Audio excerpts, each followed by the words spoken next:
യേശു തമ്പുരാൻ ജനസമൂഹത്തെയും തന്റെ ശിഷ്യന്മാരെയും വിളിച്ചിട്ട് അവരോട് പറഞ്ഞു, എന്നെ അനുഗമിക്കുവാൻ മനസ്സുള്ളവൻ തന്നെ തന്നെ തിരിച്ച് തന്റെ കുരിശുമെടുത്ത് എന്റെ പിന്നാലെ വരട്ടെ. എന്തെന്നാൽ തന്റെ ജീവൻ രക്ഷിപ്പാൻ ആഗ്രഹിക്കുന്നവൻ അത് നഷ്ടപ്പെടുത്തുന്നു. എനിക്ക് വേണ്ടിയും എന്റെ സുവിശേഷത്തിനു വേണ്ടിയും തന്റെ ജീവൻ നശിപ്പിക്കുന്നവൻ അത് രക്ഷിക്കുന്നു. ഒരു മനുഷ്യൻ ലോകം മുഴുവനും നേടിയിട്ട് തന്റെ ആത്മാവിനെ നഷ്ടപ്പെടുത്തുന്നുവെങ്കിൽ അവനെന്ത് പ്രയോജനം? അല്ലെങ്കിൽ മനുഷ്യൻ തന്റെ ആത്മാവിന് പകരമായി എന്താണ് കൊടുക്കുക?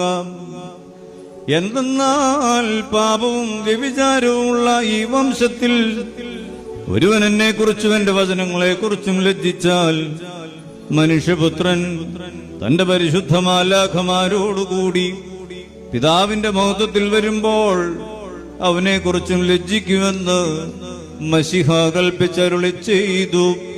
ബറഖുമോർ നിങ്ങൾക്കെല്ലാവർക്കും സമൃദ്ധിയുണ്ടായിരിക്കട്ടെ.